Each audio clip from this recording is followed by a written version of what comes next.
I'm Ita Murphy. I'm coordinator of the Wellbeing Network West Cork, and we're delighted to be hosting the event this evening. The Wellbeing Network is based at the National Learning Network in Bantry, and we work to support people, families and communities to be proactive and support them to look after their own health and well-being.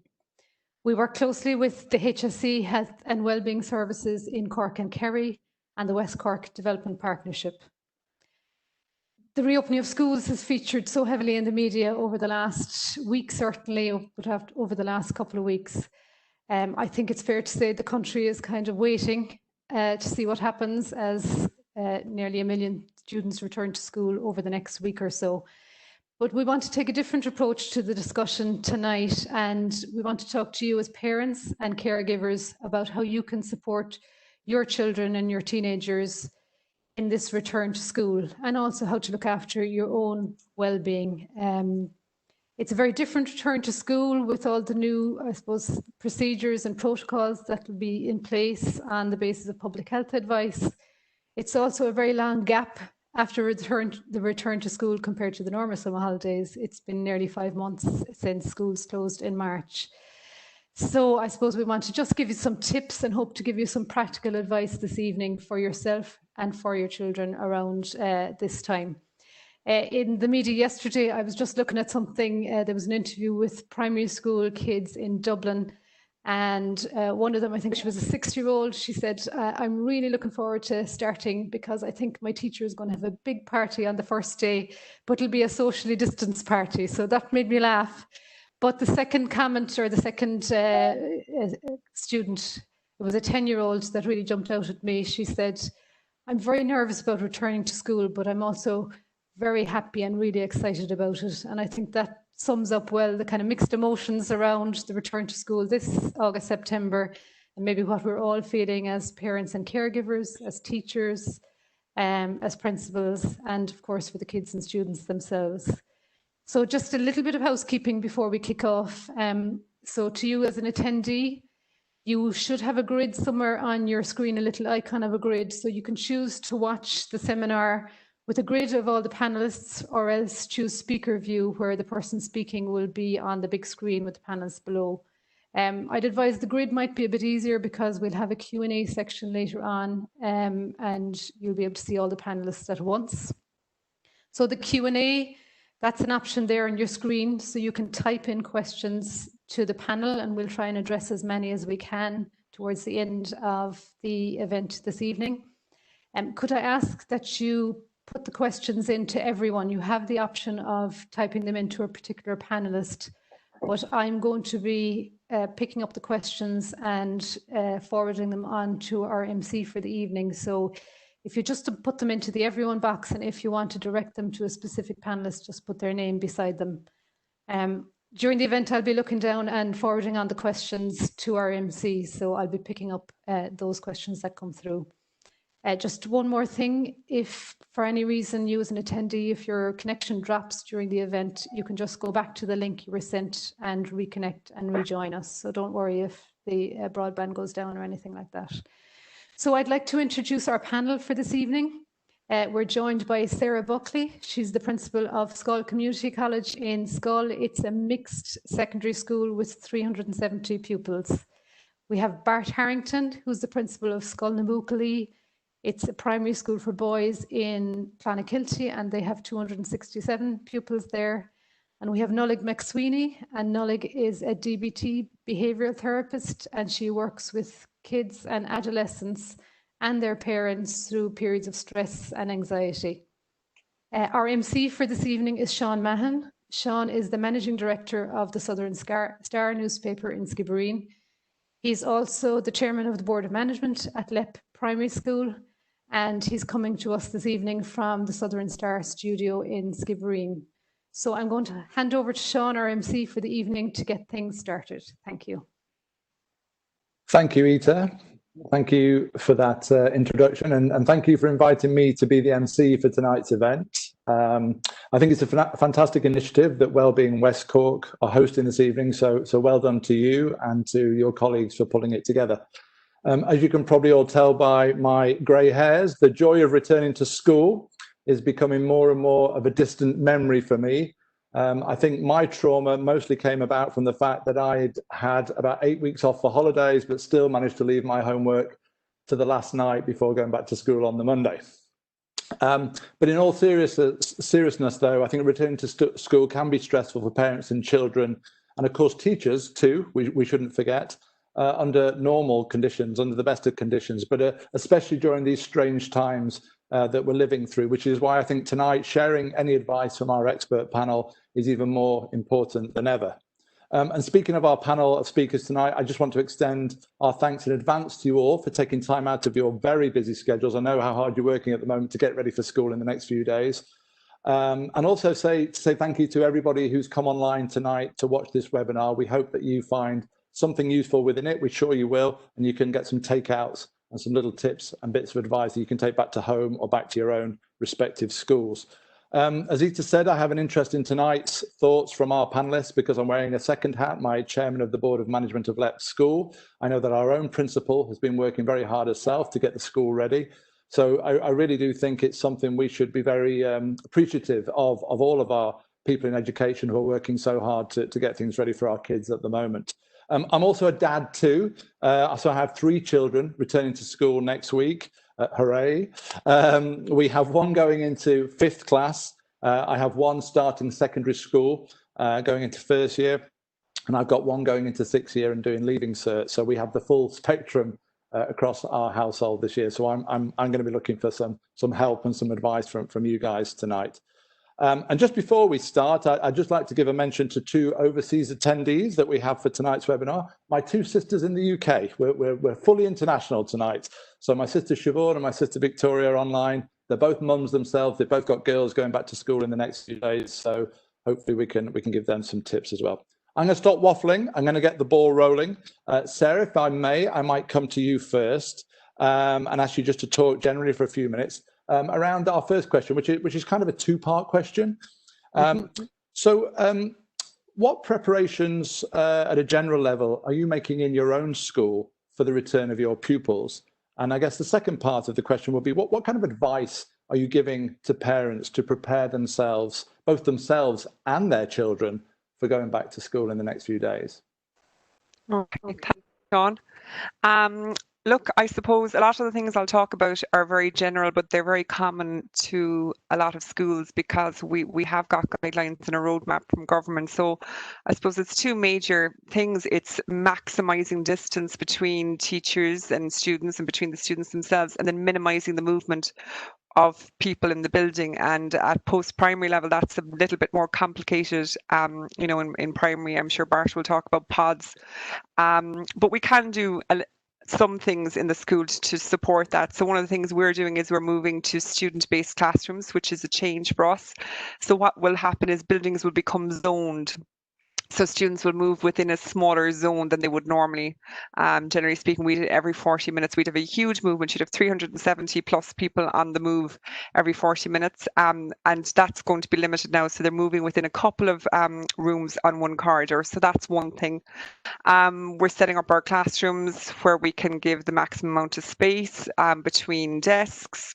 We're having designated areas at break times. You've designated an entry and exit points out of the school so that you're minimising, again, any bottlenecks in corridors. You know, and then all of the things that we've seen out and about, I suppose you'll see lots of sanitizers, you'll see signs up reminding us to wash our hands, coughing etiquette. You'll see signs up about how many people are allowed to use the bathrooms at any one time and queuing systems. But I think the major change for us is it's a change in day-to-day procedures. So we're going to have to change some of the structures in our school to allow things to move a little bit easier for students. So you know, schools are used to this. We have systems in place. All schools have day-to-day procedures. You know, students come into school, they go to a locker, they get ready for their first class. But I suppose there's just an added layer on all of that now. So when they go to their locker, they need to wear a mask. They need to be quick. You know, it's not a social thing, so that's about us having a little supervision, a little bit more there, and reminding them to move on quickly. You know, and then they go to their designated area, they sit apart, then they go to their classroom. In their classrooms, they sanitize going in and out the door. So there's all these little added things. But, you know, I suppose those things are the important things, and we will be focusing a lot on that. You know, at post-primary level as well, you know, if the 2-meter distance can't be there, students will have to wear masks. So that will be a new part of school life and a new procedure as well. So that will be there. And then I suppose in terms of my advice is the same advice I'd give to any parent anytime going back to school. And that is, you know, that little organisation piece in the evening, you know, helping students to be organised for the following day. So taking out their timetable, checking what subjects they have the next day, making sure they have their books, and that they kind of have a kind of an idea of what's coming the following day. And that's just because when they arrive in school, it takes a little bit of the stress out of the day because they have the books they need, they know what class they have first. It's all kind of preempted. And that's important every year, but it's more important this year because it's just one less thing for them to worry about. So it's the same advice I always give, but it's doubly important this year, I think. And I tend to concur with that. I think we even noticed that in our own household the other day with my son going to secondary school, and my wife said she went out and she got a lot of the stuff that was required, and she came in. She said she noticed even just a visible, even though he doesn't seem too stressed about going back to school anyway, but he just even seemed more relaxed by the fact that this was organised. Yeah. I did the dad bit of showing him how to tie a tie, which I think was my role. Yeah, no, it's that organisation piece, because I think that's the number one difficulty, particularly if you have students coming into first year, you know, because there is a lot of changes in that transition piece. So look, we will put a lot of effort into organisation and that induction piece around that to support them, but we'll be adding in sanitize your hands. When you queue, make sure you leave space. So we'll just be adding little bits, and that's the way I think that we need to do it. We need to say, look, this is just the new way we run our school. It's a little bit extra, but it's okay because we do these things normally. We just have one more step now to do, and that's how we're approaching it, you know. Okay, thanks, Erin. And obviously that's very much coming from a secondary school perspective. Yeah. There will obviously be lots of crossovers. If I can just turn to Bart for a second, I'm sure there's crossovers, but there may be things that are more particular for you, thinking about it from a primary school and national school perspective. Bart, anything that you would like to add to Sarah's thoughts there? Yes, Sean, we're slightly different in that we have, we're primary school children. We don't move as much as Sarah does. In fact, we're very lucky in our school. Every classroom has its own exit externally, so there's no corridor. There'll be very little of going through the corridor. And if I can explain what happens just for parents, if there's parents, there are primary school parents listening, there are, in the children who are going from infants to second class, there's no social distancing expected of them at all. So like for junior infant parents, they don't have to worry if they're going to be 1 meter apart. There's none of that. It's not expected of them. Now, they will be going to their own yard as they always did. In the morning, it'll be slightly different in that, like Sarah, we have designated areas and every class will have it. We're lucky. Years ago, it looks like we predicted this was going to happen. We set up areas for each classroom. Now we call them cages. It's not very PC, but it's great we have them because there's an area for first, for second, for third, for fourth, and we just split 6 class yards today and split our running track. So we're lucky we have space. And so our whole aim will be, we want this to be as normal as possible. I've never worked so hard to try and create something that was normal. So we're trying to create normal. We're trying to make sure it's happy, no stress. We're like ducks at the moment. We're going to look very, very calm, but we're going to be paddling away underneath. So we've got so we've had to buy a load of new desks. In primary school, we have double desks for the senior classes, like from 3rd to 6th, they then will have to be 1 meter apart. And they're going to be in what's called a bubble. It's really a class or a classroom. And inside the classroom, then you can pod them. So that's into groups of between 6 and 12, depending on whatever suits. But they advise that pod then should also be 1 meter apart, if possible. That's not always possible. So we bought a load of desks. So in July, we said we better buy desks because we mightn't be able to get them. And prove the case because we wanted more yesterday, and they said November, October. So one of our teachers said, why don't you try sponsor a desk from parents? I swear to God, I never saw money coming in so fast.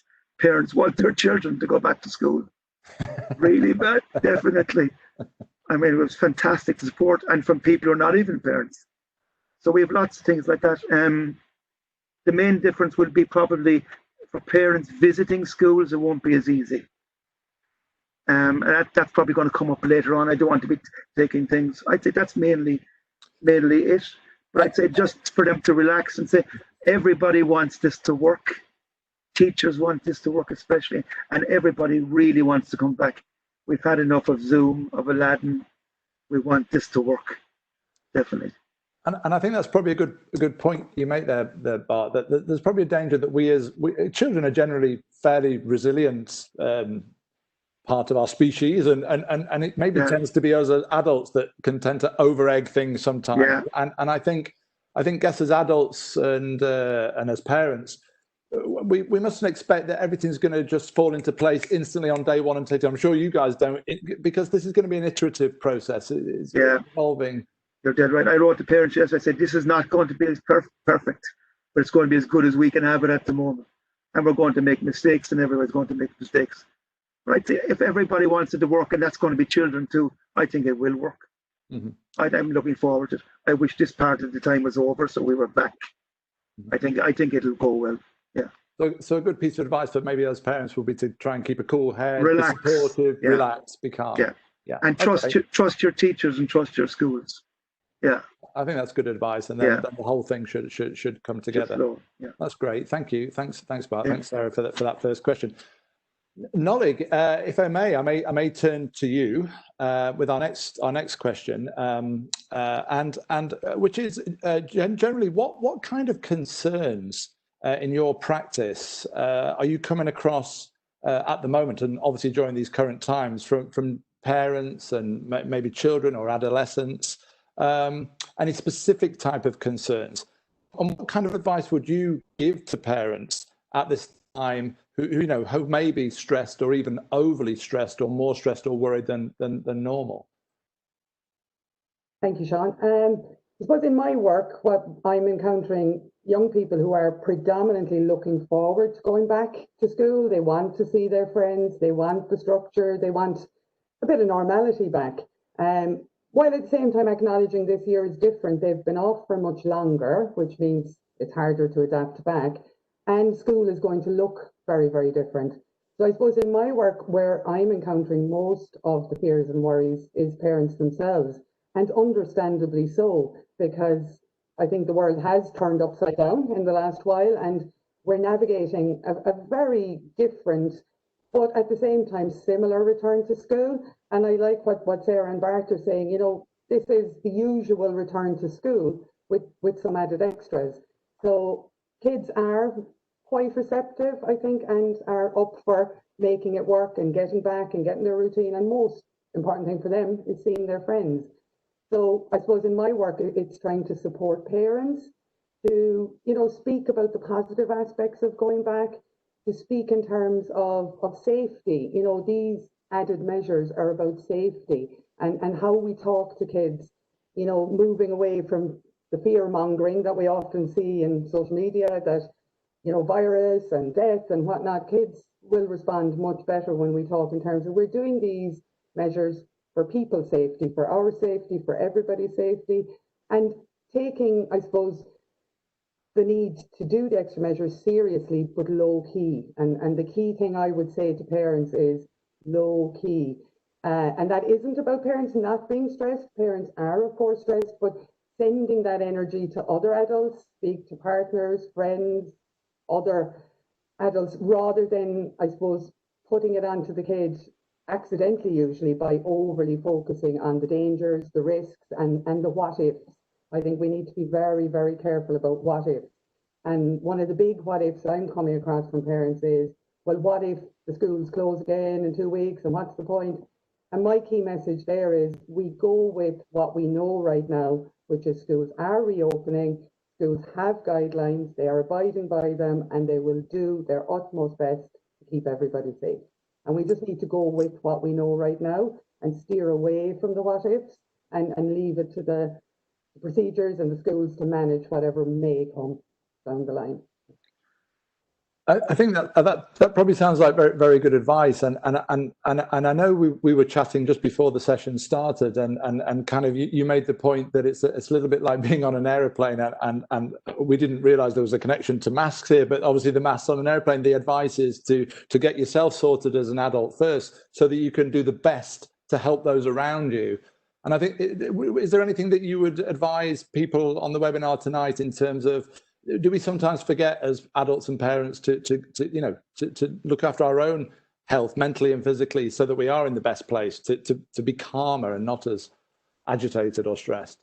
Absolutely. I think self-care is difficult. It is very, very important, but I think it's easy to fall into, I suppose, fix-it mode and as a parent to get it all right and just so and striving for perfection when that is not possible. So I think, as parents, self-care, which is offloading to other adults, getting out, moving, eating as best you can. So really nourishing your body and your mind as a parent. And that puts you in a much stronger position to absorb any stress that the kid may be experiencing. And once you have calmed parents, then kids tend to fall in, to be honest. So yeah, it's not about parents not feeling stressed. It's just being cautious about how and where they express it to and overwrite their children. And just to pick up on your point earlier about this kind of, I think you were just touching on the tidal wave of social media, not just social media, but the tidal wave of news and narrative that we're all exposed to, including our children, about COVID for the last however many months, 5-6 months. I heard something somewhere the other day that I resonated with me, which was that against this tidal wave, that maybe as parents we forget sometimes, and I'd be interested to know whether you think this is good advice or not, but sometimes just to take a moment at the right time with one of our kids and just ask them casually, how they're feeling. Is there anything they don't understand or they're worried about? Not to make too big a drama of it, but just to give them. We don't maybe ask them enough. Just that simple question, if there's anything they want to talk to us about. Absolutely, yeah. And I think, kids are very, very open, and oftentimes I think parents assume that a kid is stressed about something, and it turns out that they're not. So we need to check out where they're at, and the things that might be stressing them might be completely unrelated to virus or anything that comes with the new measures in schools. So it's still, parenting them from that kind of safe, secure place and allowing them to feel whatever they feel and not assuming that something is stressing them without them actually verifying that they do. And I would talk a lot to parents about being available. So availability is far more important than overly inquiring, because equally we don't want to overly inquire about things that they may not be bothered about. But being available, so if a parent is available and the kid knows that relieves a lot of their stress, because they know they can take it to their parents. I think that's some really good advice there, Nolly. Thank you for that. And I think what I might do is I'll just summarize quickly. I mean, I think basically what you're saying is, the sort of the checklist for us parents. Actually, no, let's not make another checklist. We probably have too many checklists, but let's be organized. Let's look after ourselves physically and mentally. Let's not strive for perfection. We are what we are. Chances are it's going to be okay. And let's not try to impart that angst that we might have as adults onto our children, because as you say, sometimes they're not actually worrying as much about things as we may be thinking that they are doing. And I think the sort of the key takeouts from Bart and Sarah was, as we go back into school over the next few days, then to really put trust into our teachers and our schools, because there's been a lot of work, and again, I can vouch for, I know what's happening in LEP school, and I'm sure it's very similar in your own schools. There's a lot of protocols, a lot of work, a lot of energy going in, and again, I think if it's a team effort, isn't it? Parents, teachers, school, kids, and again, things should turn out well.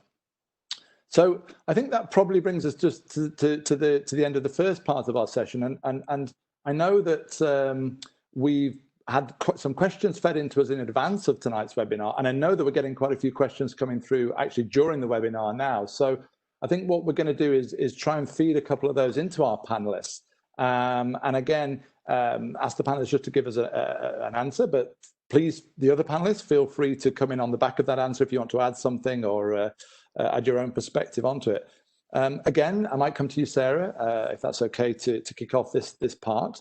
One of the questions that we got in advance of the session was, would you have any advice for a parent of a child who has a specific medical condition that might make them especially vulnerable to the virus and going back into school? Well, obviously, I suppose the first thing they should do is they should talk to their medical practitioner. I mean, that's a given in this scenario, because we're educationists, not medical experts. But I think the most important thing is contact the school. I think at the moment, parents, I've had huge support from the parents in our school, and they're extremely mindful that schools are, and we are very busy at the moment, but almost to the point where they don't want to contact us. They're like, oh, she's very busy now, I won't. And I would strongly suggest that's not really the way to go, because as you've mentioned there, this is really a team effort. It's a community effort. It's teachers and it's parents. We're all in it together, and we need to be communicating. So I would say to any parent, if you have any concerns, you should contact the school. And I've had parents, contact me over the last couple of weeks with little things, and I don't mind that. And sometimes you won't get to speak to the principal, but we, particularly in post-primary, we have a student support system.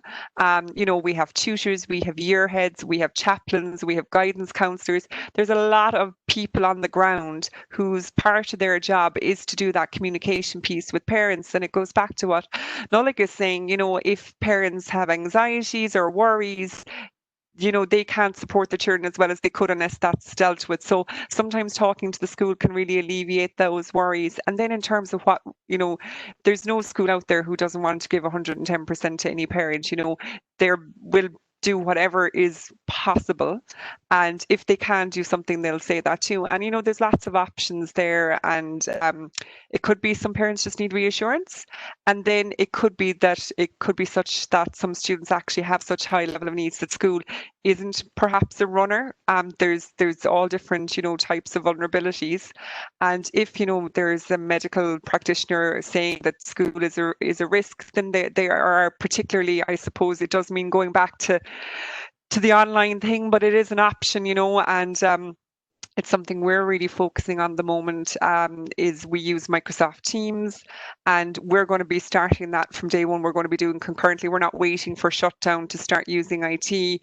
We're going to be doing it the whole way through. So like part of their induction first day, yes, they're going to get induction around day-to-day procedures, but they're going to get induction around how to use those online platforms, and we're going to build that in the whole time, and use it as part of every day. So if I do agree that we should be focusing on now and not in the future, but I suppose part of leadership is you do have to just be a couple of steps ahead. If we had to shut down, then we're more ready. But I suppose in terms of kids who are vulnerable, it can be something that can be very supportive early on as well. So talk to the school and don't be worried about doing that. And then there are other options out there, particularly around IT for those in the very high risk group, Thank you. So the key takeout is really just talk to your school. Absolutely. 100%. Don't be afraid to do that. No, Okay. You're not bothering anybody. And I think that's one of the things, even at the best times, parents, particularly in post-primary, they're always worried, oh, we don't want to bother. They have this notion of being that parent, the parent, and you're not. Any parent who's contacting a school, it's because they care about their child. And sure, that's absolutely fine. That's not a problem at all. And it's important to have those relationships, because I think a lot of the time people just need reassurance, parents as much as students. And that we want to provide that for people because it's in the students' best interest. Okay, that's great. Thank you. Nolik, I might turn to you next, if that's okay. We have a question that came in, which is, my child is generally anxious about going to school anyway. Would you have any specific advice to be able to give me, particularly now, as it could be even more daunting as normal for my child, having been away from school for over 5 months? Yeah, I think for those kids who are anxious about school anyway. There are, believe it or not, some pluses to the return, because yards are often going to be much quieter, they're going to be less boisterous, the mornings are going to probably be a little bit less chaotic if there's staged arrival times. I do think, for those anxious kids, they are recognising that it might be a little bit easier for them to get back. And I think in terms of the parents that are supporting those kids, it's all the strategies that are relevant on any given school day, regardless of the changes that are coming. So it is about supporting the kids, listening, validating, using the calming strategies. And again, keeping it as low key as possible. That I think is one of the most important things for parents is to not let their own fears and worries seep out and seep in to their kids. So regardless of whether anxiety was pre-existing or new, I think it's stay as cool, calm, available and low key as possible, and help that kid to identify, well, actually some aspects of school will be easier for you because as I say, yards will be less boisterous and the arrival will be less crowded. And the young people that I work with are recognising that, and also recognising that others are getting a little taste of what it is like to be anxious going to school, and that makes some of them smile. They're like, oh, they now get to see what my world is like. Welcome to being anxious about going to school. And yeah, so there's a nice narrative there that a parent with this particular issue could drip feed gently into their children to bring them along. Yeah. Okay, well, talking about cool, calm and collected, I might turn to Bart next, if that's okay, and direct a question at yourself that's come in, and particularly this is about children that may have specific needs or specific learning difficulties. So the question is, what about a child who might need extra resources or have learning difficulties? Is there a risk that those needs might not be met or even picked up upon during this current situation when teachers and their time is going to be taken up with managing all the social distancing and all the other protocols that are in place? And is there a danger that the teacher's time and energy might get stretched and the child with special requirements might be overlooked? Just wondered if you had any views on that. I would say absolutely not, because don't forget, this has probably been planned. Well, in our school, I'm sure in all schools, those children, we know them already. So that's already been planned for. So I would say there's no danger of that. And we're hoping that, like in our staff meetings now this week, and in all the preparations we've done, the managing of the social distancing is going to be organised already. You're not going to be spending your day telling people to stay away. That's going to be organised. And teachers are very experienced. If there's another child comes to school, like a new child, usually he's coming with reports or he's coming with some sort of record, and they will spot a child having difficulty very, very quickly. So I would say, under no circumstances, don't be worried. Anyway, a parent is the best judge also, because they're going home doing homework and they'll say, look, he's struggling. And just like Sarah said, for God's sake, contact the school early. The only time a school will give out to you is they say, why didn't you tell me earlier? It's not by telling them early. That's what we always say. Tell us early. It's very easy to sort it. But if you wait, the problem becomes bigger. So I would say certainly don't be worried about that at all. Okay, so good advice there again, just reiterating, communicate. Exactly, talk to teachers. Yeah. Okay, we've got a lot of questions firing in here actually, which is great. So I'm going to try and rattle through some of them. So I have one here which we thought somebody would ask, and Sarah, if I may direct it to yourself. So would you be able to explain what would happen in your school if there is a case or a suspected case of COVID? What kind of protocols might be in place? Okay, so all schools at the moment have to have isolation spaces. So in our school at the moment we have 2, and we're following the guidelines. So if a student identifies as having one of the 4 major symptoms during the day, a teacher will contact myself or the deputy principal. Now, they may do that through an SNA who's in the room. They may send a child who is fine down to us, something like that. So we then come and we collect that student, and We bring them to the isolation room, they've plenty of space and, they've tissues and water and everything. And we reassure the student, we tell them everything is going to be fine, not to be worried. We don't even know what this is. So just like anytime they get sick, this is very similar to when they get, kids get sick in school a lot. So, it's not particularly different. We phone mum or dad. We say, look, this is the situation. Can you pop in and get them? And you need to contact your GP as well, just to let them know. And then the GP will give advice. But that will be standard kind of protocol for any illness. But I suppose what the follow-up here is, we will obviously clean down in the isolation room, and there's cleaning procedures and people are trained to do that. And then they let us know. So then it kind of moves away from kind of being an education thing to being very much a HSC public health thing. So you'll talk to your GP as if your child had gotten sick at home. They'll give you advice. They'll say testing, no testing, and then they'll communicate with the school. And then whether or not it's the child is in for testing, then they will let us know. They'll come in contact with us, and there'll be things around contact tracing. So we have very strict procedures now in place in terms of all classrooms have desk plans, so we know where every child is sitting for every class. Again, that's good practice actually. That's something a lot of teachers do all of the time. Children generally have assigned seating in classrooms, usually, but we'll just be keeping close records. We take attendance in every single class, so we know. So again, the HSC will make contact with us, and we'll provide things as we're asked to provide them.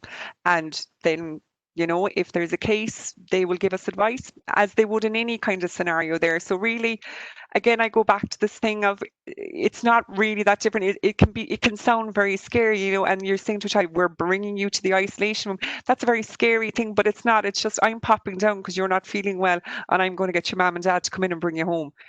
And that's how I'll be. And yeah, we'll do all the cleaning protocols, but kids don't need to be part of all of that. That's for the adults to be dealing with. And even though I deal with adults in school, it doesn't matter, we have to be careful around our language and things like that. So the procedures are all there. They're very clear. We'll follow them, but it's about just the calmness, and reassurance, and then I suppose trusting the system that the HSE know what they're doing and they are practiced in this, and we'll just follow their advice and cooperate with them. And as we said earlier, there are processes and protocols in place, and this will evolve as we go forward. And the first time it happens, you will follow the protocols, and you may adjust things slightly as you go if it happens again. And that will be the same in schools across the country. Absolutely. Okay. Thank you, Sarah. I have a question here for Nolig that's come in. So my daughter has ASD and is in 3rd class, and we are worried about her well-being. Would you have any advice to take the pressure off her shoulders? So I suppose a key thing there is the preparation, like Sarah would have mentioned earlier, for all kids. It's organisation, it's lowering the stress and the pressure prior as much as possible, preparing for classes, providing guidance on what will happen and will be expected. But again, my key word, low key, and kind of trying to soften it and focusing on what is happening is coming from a place of safety and trying to talk about safety instead of fear. And again, keeping close contact with the teacher. At 3rd class stage, that teacher will already be aware of that kid's needs. And yeah, working together to support that kid for school to be the most comfortable place possible. But equally, like I was saying earlier, not overly anticipating too much stress and worry, but gauging it, and I suppose being available, sussing out what's going on for them, and keeping close connections with the teacher if any additional measures are necessary. So yeah, I suppose guiding, but low key. Seems to be the theme coming through here, which is keep talking to your children, keep talking to the school. Absolutely. Try to be ahead of the curve on things. Okay, thank you, Nolig. Bart, a question here for yourself, which is particular to primary schools. So the WHO, the World Health Organization, issued advice yesterday that 6 to 11-year-olds should wear masks. The question says, will this be the case in primary schools? But I suppose I could adjust that slightly to, do you have a view? Do you have a view on that side of things? Okay. Personally, I hope no, because in our school, all the desks have screens, not the children's desks, but the teachers' desks have screens. And in small rooms, all the desks have screens. And the teachers will probably be wearing visors themselves. I would hope not. I think to be extremely uncomfortable for young children to be wearing masks. It's grand to go shopping for 20 minutes, but for a couple of hours a day, I'm hoping not. Our advice at the moment is no in primary school. So I'm hoping that'll stay. Stay the case. Yeah. Yeah. And obviously, sorry, Sarah. Sorry, sir. No, I just wanted to pop in because just the advice in secondary schools is different, and I suppose that's something that I think some parents might be concerned about. So you know, the advice in secondary schools, if you can't maintain a 2-meter distance, a mask will have to be worn. And the reality is there that that means students will be wearing masks for long periods of the day. It's unavoidable. But again, I would go back to this thing of we're very aware of that. You know, teachers are wearing masks too. It's not comfortable for them any more than it is for the students. We're all very aware of that. So look, our whole thing is we are going to have to build in some sort of mechanism for breaks during the day, and if that means kids go outside and they walk around, so we're very acutely aware of that. I suppose we haven't got specific procedures in place because we really feel it's a very it's going to be a situation that's going to evolve, so we know it's going to be something we have to deal with. The big thing again is communicating, talking to the kids, talk to us, tell us how bad is it, where do you need a break, what are we going to do, and we're going to work around that with the students individually. So that is something that we're aware of. If you are particularly worried, again, some particular children may find it more difficult than others. Again, it's that communication piece, flagging that for the school. And I mean, the advice is very unequivocal for us. You know, masks need to be worn, but I suppose we're very conscious that we need to find some space in there for breaks and things like that. So we will be doing that. But I just want to flag it because it's just that piece of different advice, and I know it's something that parents are concerned about, so I just wanted to come in there, Bart. But I think Bart's right. You know, for young kids, if it's avoidable, that's great. But no more than myself, we kind of follow the government guidance on that. So it's what they decide to do with that recommendation. And probably going to be one of the biggest changes in secondary schools for children to get used to, as you say, or Bart said, going to the shops for half an hour is one thing, but going through the school day 5 days a week is a different thing. So yeah. Going to take some getting used to. It's definitely going to be the biggest change. Thank you, Sarah. There's a question here which I think is probably a Bart Sarah question, which I think is probably quite pertinent and probably on the minds of quite a few parents. Given that children have been out of school since March, is there going to be help or plans in place to help them catch up with any work that they've missed or are behind on? Yes. Sarah, do you want to take that, or take it? Well, I suppose maybe there's two different sides of it. Yeah. So I might just come from a post-primary. I suppose the first thing is, because it's something they've asked me, you know, parents are worried about, they're coming from 6th class and they haven't finished the 6th class curriculum, and will we jump straight in? I would say there's no need to worry about that. First of all, first year is very much considered a transition year from 6th class. The curriculum is actually very, very similar. And anyways, every teacher is very aware that nobody's, you know, people are been out of school since March. They understand there's going to be big gaps. So every teacher's going back to basics, and that's not just going to be for first year, that's every way up along. And I suppose I saw this great thing the other day, and it talked about connection before content. You know, so when kids come back into school, we can have this huge, like, oh my God, we've got to get it all covered and we have to make up the time. I would be advising my teachers that they need to re-establish connections and relationships with their staff, and not fly into that and making people feel more behind and more anxious. There's plenty of time to catch up. You know, there's no need to be worried about that. So that's just from my perspective.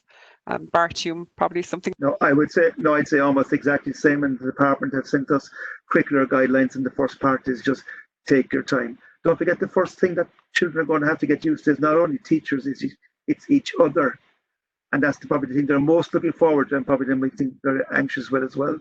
Is friends is a very important thing in school. And so it'll be time for them to build that relationship back up again if they haven't been meeting. And everything, I think it's going to be hastened slowly, very slowly, and we just build it up. And it's going to be the same. You see, no matter where you go, Bantry, Ballyhob, or Donegal, it'll be the same thing everywhere. So I would say just relax, and I think relax is the same word and as Nollig said and Sarah said, just we're going to take our time, we'll take the children where they are and just go from there. But children are experienced, children are experienced, teachers are experienced, they'll know what to do, and they're just going to take their time. They can't go forward anyway without knowing where they are and then moving on. I think that's a very important point, Bart, isn't it, as well, that we mustn't forget that teachers are experienced in bringing children back into school year in, year out, year in, year out. This just happens to have a few extra layers on top of it this year. But the principles of the anxiety and the worry and the stress have always been there since the year dot. You're dead right. The only difference this time is that teachers have been in their homes quite a lot recently and through Zoom, which they've never had before. So it's going to be, I think they'll have it's going to be kind of a different relationship. So they got to know each other quite well as well through Zoom because there was much smaller numbers, and so we're looking forward to it. We're a bit nervous, but we're certainly looking forward to it. Yeah. Okay. I have a question here, which again is probably for our two teachers in the room. Kind of an interesting one, but I can see how it would maybe be on some people's minds or some families' minds. So the question is, my fear is that we will be the family that brings COVID into the school. Is there protection / privacy protocols and non-judgment approaches in place? 100%. By the way, that's my fear too, that I'm the family that brings it in, that it's me. I think we all have that, Yeah, it's very, very clear in the guidelines that you must protect people's identities. Now, I know it's very difficult if I come down to a room and I march Mary up to the isolation room and then the school shuts down the next day. I can see why parents would be worried in that scenario, but parents and families won't be named. I don't think we can get into a blame culture. It is nobody's fault. There is nothing. And this is again, this is something I'll be saying to my teachers. We have a one-way system around the school. The child who doesn't go down the one-way system, I don't want people losing their heads with that child. You just say, turn around and go back down and off we go. We can't get into that space. Everyone's doing their best. Teenagers and students, children, they are who they are. Everyone's trying their best. We will 100% protect people's privacy, as we do always. We don't, that's GDPR is part of school life. And I think the other part is the culture piece, though, that it has to be supportive. That it all has to be about supporting each other, looking out for each other, and not blame, because it's nobody's fault. If this comes into our schools, it's because it's in our communities, and it's nobody's fault. It's not a blame thing, but absolutely individuals can't be, identified, and we will be protecting that. And Bart, anything you'd like to add to that? There's absolutely nothing to add to that. That's exactly the same for us. Okay. Exactly, yeah. But the only one thing I think, like in our system, it's probably the same for you, Sarah. If a class goes down with COVID, if a child goes down it's not the school that's going to close. It mightn't even be the class that could close. It might be the pod that could close. So sorry. No, that's my understanding as well, that they may not necessarily close whole schools. Yeah. It can depend on your zones, but again, that'll be someone else making those decisions. Yeah, thankfully, exactly, that won't be our one. No, Sarah's dead right. There's no blame and there's no one going to be named. Okay, that's great. Yeah. I'm keeping an eye on the time. I'm going to try and squeeze in one more question if I can. I think we're okay at the moment. Nollig, it would be one for you if that's okay. We may have touched on this a little bit earlier, but I'll read the question out anyway. Our daughter is starting primary school, and she met her teacher for a few minutes today, and she was very shy and very anxious. She has been very anxious since the virus appeared and life changed dramatically. Would you have any advice on how to encourage her? Well, yeah, what's key there, and very much in line with what we've talked about already, is keeping it low-key, acknowledging that the start to school can be difficult for some kids, and teachers have decades of experience of aiding kids in these what can be difficult transitions, regardless of what's going on in the world. So again, like Bart and Sarah would have said, communicating with the teacher, identifying any needs that she may have, and sitting with the anxiety as well, and allowing her to be anxious. It is a big transition. And if she's a kid who's very aware of COVID, then that adds another layer of anxiety. But again, as I said earlier, it's about how you talk to that kid about these extra measures. These extra measures are about safety. They apply to everybody. We're working together, and that kind of low-key response. And for the parents, you know, being aware of any stress about the kid's stress and sending that somewhere else, and just sitting with the kid and allowing them to be a little bit anxious, but reminding them that teachers have a lot of experience and they're there to help, and they will support and they will guide, and that the start of anything can be challenging, but it gets easier. That's fine. Thank you, Nolly. I think that's good advice. And again, I appreciate it's difficult with you know, in the specific circumstances, but I think that sounds all very sensible. So I'm conscious of time, and I think what I'm going to do is I'm going to round up the questions by asking all three of our panelists the same question, and maybe you could just give us a short, sharp, one sort of piece of advice answer. And I guess the question would be, what would be the most important bit of advice you would give a parent who has a child maybe either entering school at a junior level for the very first time, or maybe entering secondary school for the very first time? What would be the one thing that you would say to that parent to be doing or to be thinking about to help that process happen smoothly? Sarah, would you like to go first? Yeah, no, it's okay. I'm probably going to go back to what I said in the beginning, you know, control the controllables. So get out their timetable, check they have their books for the following day, make sure they have their lunch, get them organized, make sure they have the uniform ready, that they know what's happening the following day, and just keep calm and just do the basics and do those well, and leave the rest of it to us, because we've got the rest of it. You don't need to worry about that. That's our job, and we'll do that. Fantastic, thank you. Nolig, would you like to go next? Yeah, I would say speak about the positives, you know, remind kids that there are positive aspects to the return to school, and also encourage them to trust the teachers and to speak positively about the transition to school and be available to them. So don't assume that kids will stress and worry, but ensure that you're available, that in the case that they do, that they'll bring it to you. Fantastic, thank you. And Bart, would you like to round up? Yeah, I would just say, again, as Sarah said and Nolik said, just relax. Schools are fun places now. They are really, but they're different than when I went to school 50 years ago or more. They're fun places. I've been in infant classes. I'm up to be a child now. And it's same in that most classes are fun. Now there's discipline and there's order, but they're fun places. I think I think most kids and most children are really looking forward to going back to school. So are their teachers. And I think if everybody's there, it's going to be great. That's great. Yeah. So I think the general takeout is let's be on the positive. Let's be up. Let's be light. Let's be upbeat about the return to school. I think if you start on that premise, then you can build on that. So listen, I would like to thank our three panelists. Thank you very much. I think you've given some great answers and some really insightful and useful advice there.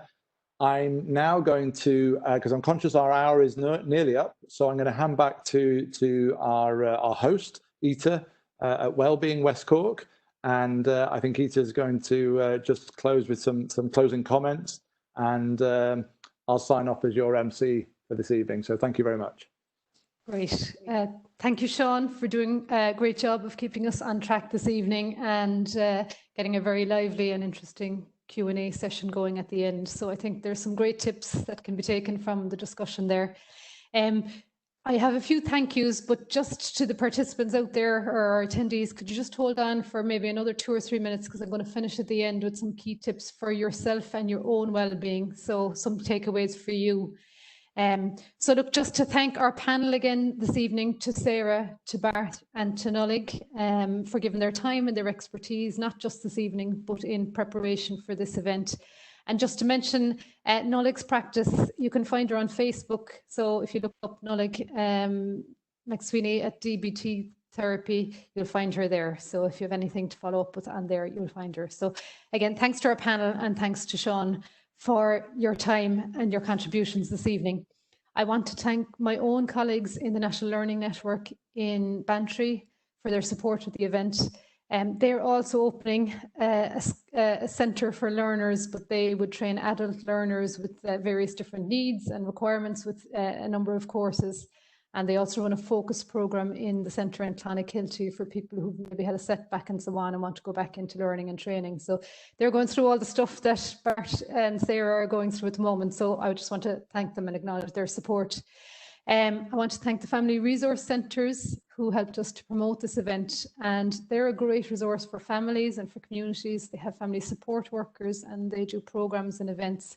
So I just encourage you to tap into that support that's out there. And there's a Family Resource Centre in Skibbereen, there's one in Dunmanway, there's the Caha Centre in Adrigole, and there's the Beara West Family Resource Centre in Castletownbere.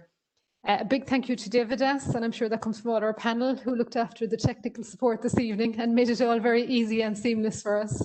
So thanks, Davidas. And to the Ludgate Hub in Skibbereen for their support with the WebEx technology this evening.